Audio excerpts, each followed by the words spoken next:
Olá, galerinha! Bom dia, boa tarde, boa noite. Tudo bem com vocês?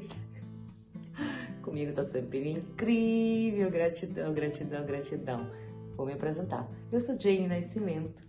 Sou especialista no desenvolvimento do autismo. Tenho 2 adolescentes com autismo e moramos aqui na Holanda. Então, venho aqui apresentar conteúdos incríveis para vocês.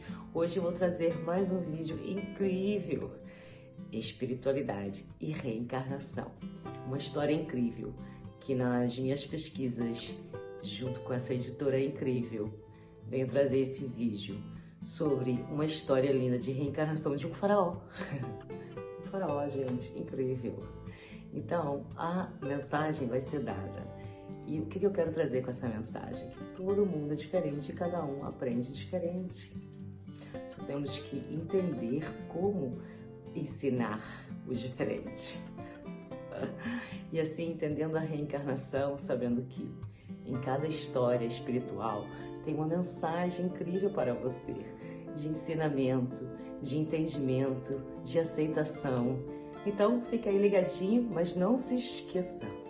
Se inscreva, compartilhe, deixe seu like. E assim, chegaremos a mais pessoas. Conhecimento é poder. Conto com vocês. Gratidão. Fica aí. O vídeo vai sair agora. Um casal louro de olhos azuis que nasceu numa aldeia onde todos eram louros de olhos azuis, nos Alpes, na Europa. Uma mulher estava grávida do 7º filho, que nasceu na tempestade de neve, e ele nasceu moreno, de pele azeitonada, olhos oblíquos e esverdeados.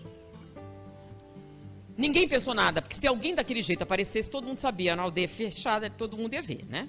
Aqui tá, já veria, lá veria mais ainda.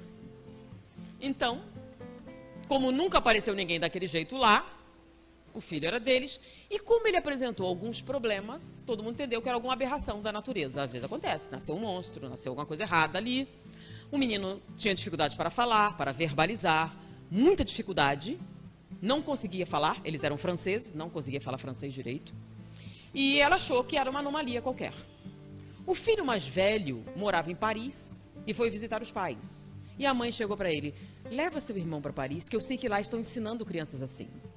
Ela achava que ele talvez fosse surdo e não entendia bem. E era o início desse processo de ensinar. O irmão concordou, levou o outro para Paris e providenciou lá um aprendizado, uma governanta, etc. E esqueceu. Um dia ele encontra o menino no seu gabinete. Esse filho mais velho era professor de linguística na Sorbonne. E o trabalho dele era traduzir manuscritos do grego. Era o que ele fazia.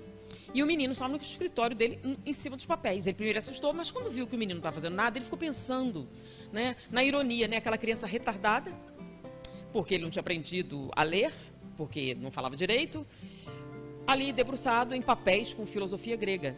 E aí o menino vira para ele e explica: eu sei ler isso. É mesmo? Então leia. Aí ele leu.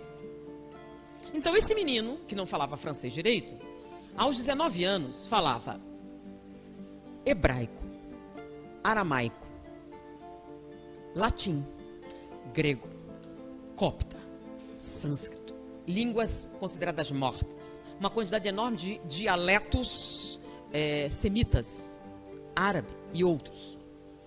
Mas francês, que era bom, eu não falava bem. Nem francês, nem alemão, nem inglês, nem espanhol. Falava com dificuldade. Então ele dava as aulas dele em latim e grego. 19 anos, se tornou catedrático de idiomas na Sorbonne. Agora, ele tinha um apelido. Afinal, ele era francês, todos seus irmãos eram franceses. E o apelido dele era o egípcio. Porque ele era muito diferente, né? Então, era o egípcio. Bom, ele se tornou famoso, por isso que eu estou falando o nome dele, que o nome dele era François Champollion. Ele era francês, lembram? Apesar de ter aquela cara, ele era francês. François Champollion. E foi ele que traduziu os hieroglifos egípcios. Mas ele não só traduziu, ele recriou a língua egípcia, como era falada na época do Egito. E graças a ele, é possível conhecer a história do Antigo Egito. Mas isso não é o mais interessante. Isso já fez ele ficar famoso. Ele morreu jovem.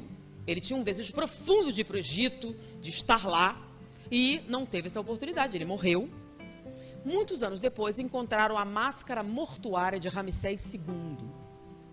Ele não era parecido, era exatamente igual ao François Champollion. Eles eram a mesma pessoa. Aquela máscara mortuária era dele.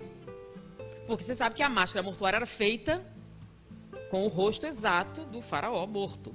Então, François Champollion tinha exatamente a mesma aparência de Ramsés II. Possivelmente tinha cor também. Por quê? Por quê? Porque ele era o Ramsés II. E ele veio justamente para fazer isso. Como há muito tempo ele não reencarnava aqui na Terra, ele tinha dificuldade de falar inglês, francês e essas coisas. Agora o resto não. Tudo que tinha na época dele, ele fazia perfeitamente bem. E por que ele tinha aquela aparência? Porque quis. Por que quis? É porque ele não estava mais aqui. Então, quem era o determinante do comportamento, da aparência e tudo mais? O espírito. Então, quando o espírito é mais evoluído, qual a aparência dele? A aparência que quiser. Mas se está do meio para baixo, DNA.